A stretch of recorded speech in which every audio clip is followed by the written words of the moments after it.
Hi, and welcome back to my channel.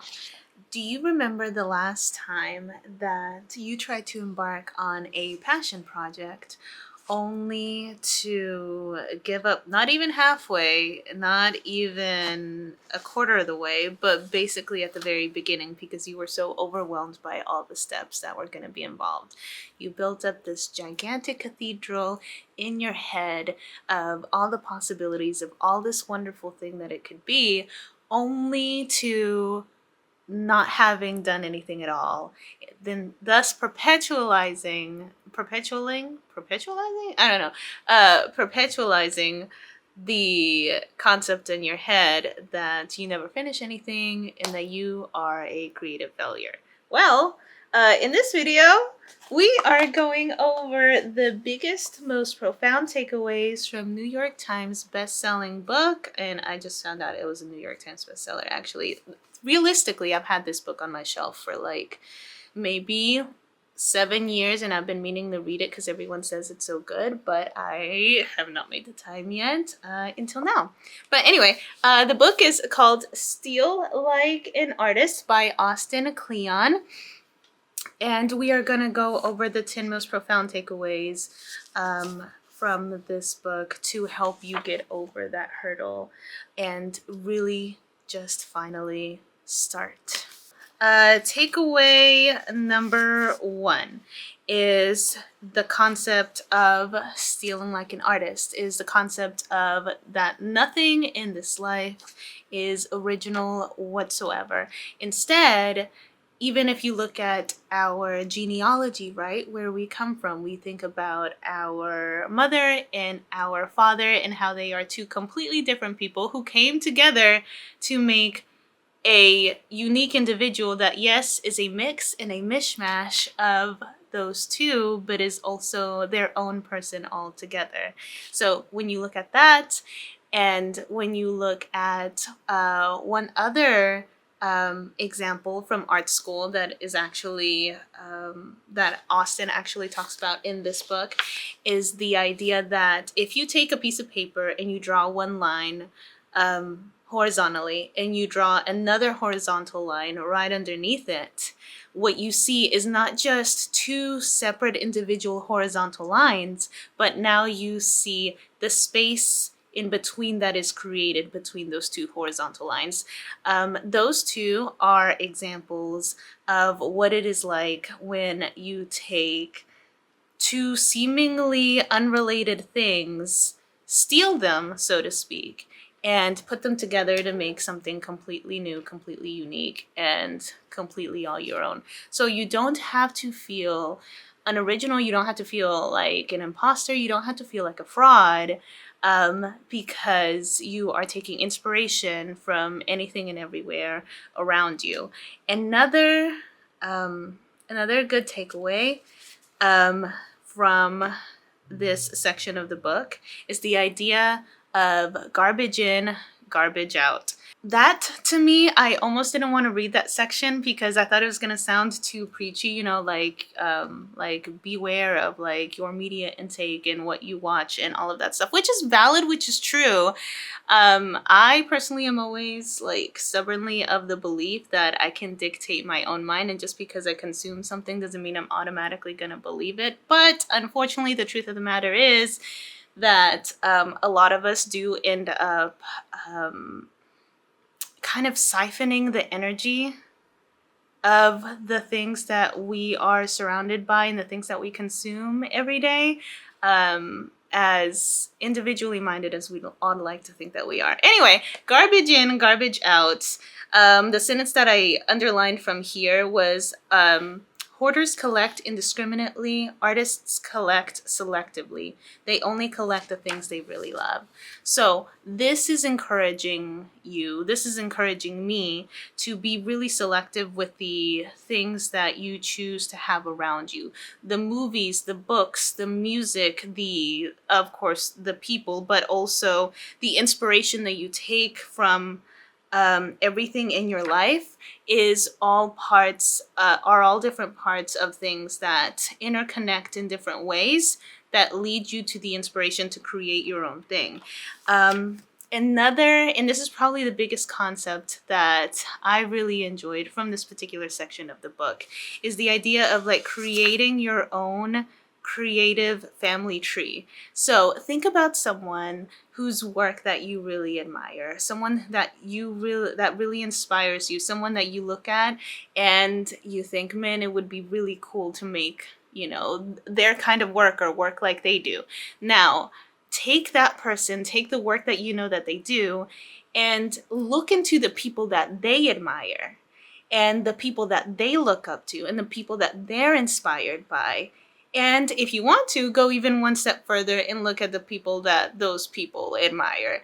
And what you'll start to do is create a family tree of inspiration of sorts. And as you climb higher and higher, not only are you taking in what your original muse was inspired by, but you're also seeing like the patterns of how we are all interconnected, like interconnectedly, like creating the same, creating different things down the line that all have similar, that are all inspired by one another. So takeaway 2 is, and this one, I'll be honest, I kind of had trouble underlining any of it, mostly because this is a personal struggle of mine. So don't wait until you know who you are to get started.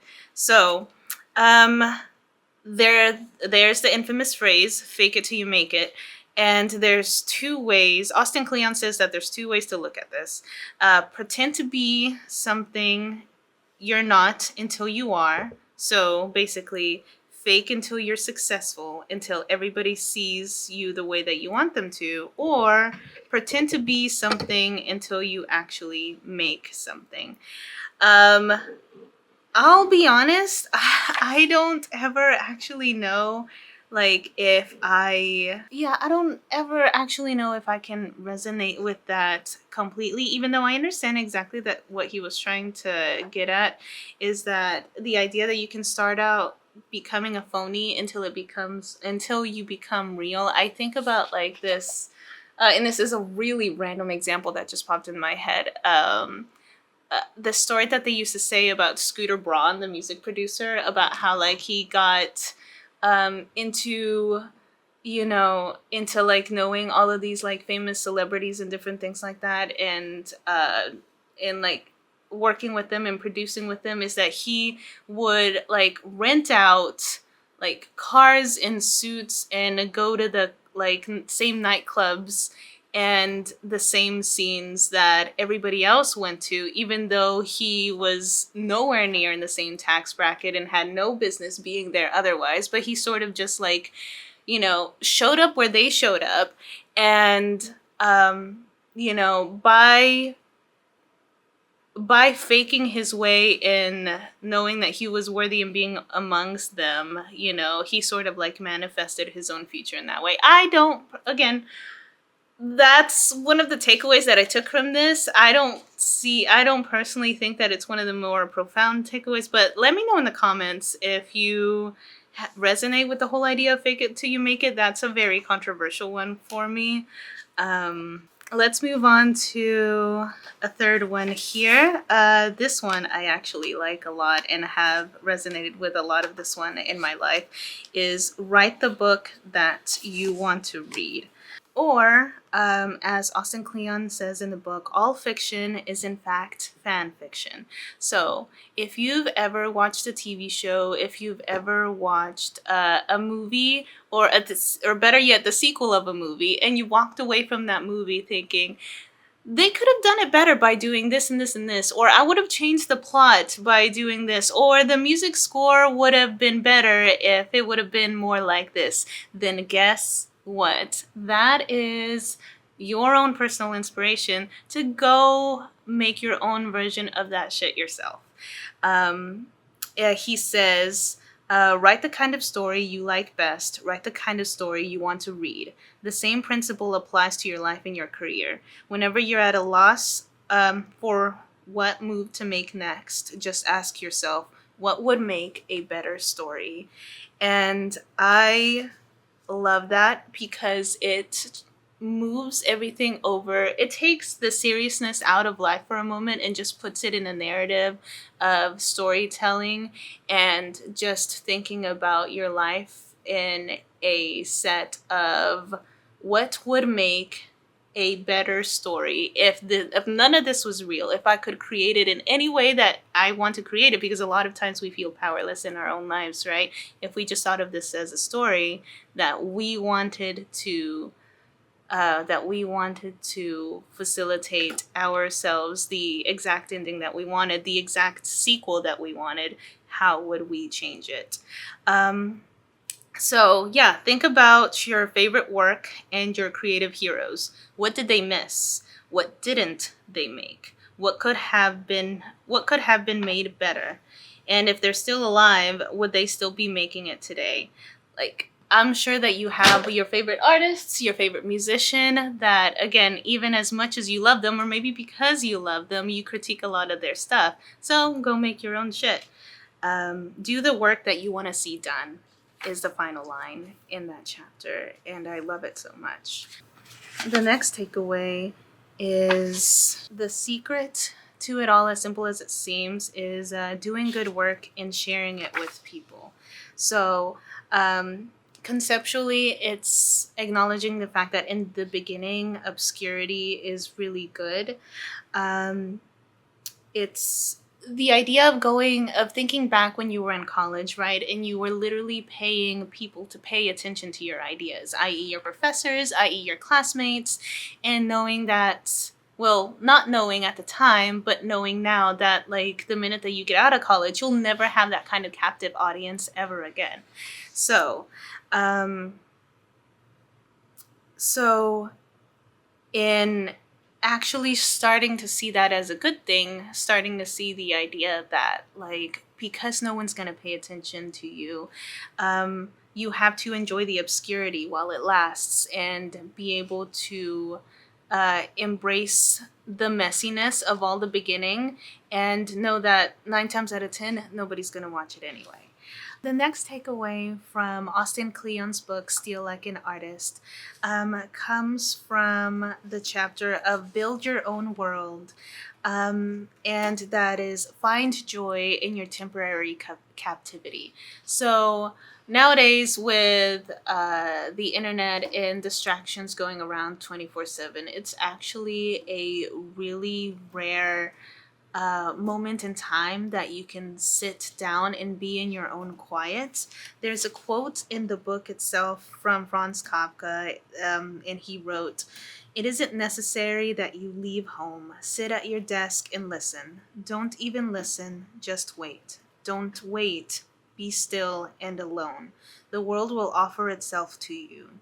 And to think that Kafka was born literally a century before the internet. So what I take that to mean is the idea that the more that you sit by yourself in your own quiet, in your own mind, in your own thoughts, the more you'll be able to hear the things that really resonate with you and that really matter with you. And Austin Kleon specifies that really all you need is a little space and a little time, and a little self-imposed solitude in captivity. So think about, like, whenever you are waiting for the bus or whenever you are sitting in traffic, and even though we probably shouldn't, but the first thing that we do is pull out our phones. Or whenever you're in an elevator, again, what's the first thing that you do is probably pull out your phones, right? Take the time to start carrying something like a book or a pen or a notepad, or even just master the art. Here's the thing, like, just master the art of staring off into space and not having to be entertained by something 24. If you're at a stoplight, just be at the stoplight and, like, let yourself, like, daydream for the whole, like, 30 seconds until the red light turns green. And in that, you'll be surprised that in those small moments you start to pick up on the things about yourself that you've almost forgotten. You know, it's like, oh yeah, I do remember when I used to love that. Or, oh yeah, like I remember this random quote from this one TV show that like is really cool and that reminds me, like I wish there was, again, I wish there was like an episode, I wish they would have made an episode that was like this. Well, why don't you make it yourself? You know, and one kind of thing leads to another.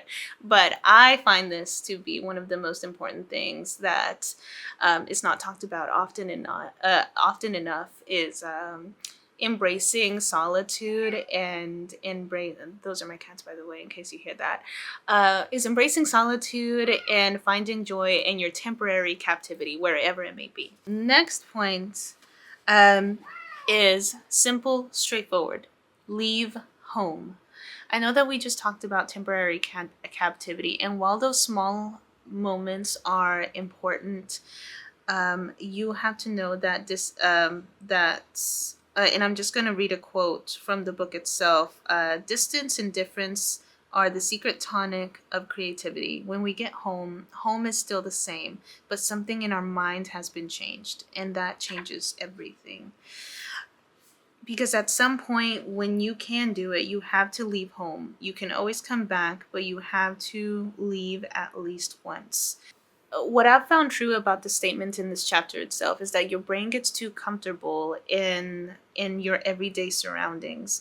If you don't take time to see another land, to talk to other people, to surround yourself in just a different environment that may make you a little or a lot uncomfortable, then a lot of times, you know, we can only put ourselves in temporary captivity for so long. We are going to start generating the same ideas and the same thought process. Like we need to strike a balance between like holding ourselves in temporary captivity and also branching out to places and lands and scenes and people that we haven't encountered before in order to feed that inspiration. And here's another one that I really like is find the most talented person in the room, and if it's not you, go stand next to them, hang out with them, and if you find that you are the most talented person in the room, you need to go find another room. The next one, the next idea or takeaway that I got from Steal Like an Artist is from the chapter "Quit Picking Fights and Go Make Something." So, I think one thing that is not talked about enough is the value of the emotion of anger. Is the idea that when you're there reading things through like Twitter or X as it's now called, or anything on social media, and something on there or something in your life in general is making you genuinely really mad, the idea behind that is that anger is actually a really great creative resource, and being able to use your anger as a creative resource to like get up and go make something is a form of emotional intelligence. And on the opposite side of the spectrum, whenever you love something, like make that loud and clear too. Whenever something inspires you, like make something and then dedicate it to one of your heroes, or answer a question that they've asked, or solve a problem that they're currently looking into solving themselves, whether it's one of your favorite YouTubers or favorite authors or what may have you. Like, you have to believe that you can contribute into the ether as well, that it's not just them, you know, who have the ability of like spitting out into the void. We all do, and we can all contribute. Next one is called next takeaway from Steal Like an Artist is validation is for parking. So this one is basically looking at 2 points of view. Is the idea that the trouble with creative work is that sometimes people catch on to what's valuable about what you do when either you're bored to death and done with it and it's already way past, or you're dead Okay, so like the first example that I can ever think about this is one of my heroes, or one of the artists that I admire a lot, is Vincent van Gogh. And the idea that all of his wonderful creations and all of his paintings, like nobody gave a fuck about any of them until he was long gone. And um, unfortunately, I will say that at least statistically, it ends up being a lot of the same for us. Not that we're not necessarily going to get credit for anything that we do until we die, but that a lot of times, at least in my experience, it's been that people are usually impressed with something that you've done long after you've stopped being interested in it. And the reason why Austin Kleon points this out is he urges us to get comfortable with being misunderstood, disparaged, or ignored. The trick is to be too busy with your work to care. Um, and at the same time, he encourages you to keep a praise file. So anytime somebody does say something nice, a very illuminating comment, or something that made you feel good, that, you know, like keep a file of those things, just in case you ever need to like go back to it for any sort of uplifting moments. But don't get lost in past glory. Keep it around just when you need it. This one is actually, this next takeaway is actually one of my favorites. Be boring. It's the only way to get work done. And basically he talks about the idea of taking care of yourself for the long term and keeping your day job. So the idea of being starving artists, you know, and when the reality is that most of us like work a 9 to 5 job and have, like, you know, a spouse and a dog, and in reality it takes a lot of energy to be creative, and if you don't and you won't have that energy if you're wasting it on getting your bare necessities made. So yeah, a lot of times, like, the number one way to be the most creative person that you can be is to like go to your dentist regularly, you know, like go work out, get a good night's sleep, like get like eat 3 square meals a day. And it sounds really boring, but like that's the thing is that a lot of art and a lot of creative work is made within the confines of limitations, is made within the confines of all the boring shit and all the discipline and all the and oh, I only have like 15 minutes to like spit out this video or to like write a chapter of this book, etc., etc., and that's what you have to do. And the rest will kind of take care of itself. That is it. Those were my key takeaways from Steal Like an Artist by Austin Kleon. I really did enjoy this book. I really love the way that it's laid out, and how easy it is to conceptualize and to read, and just all of the illustrations that he has in between. It's very easy to see why this is not only super easily digestible, but why so many people gravitated towards it.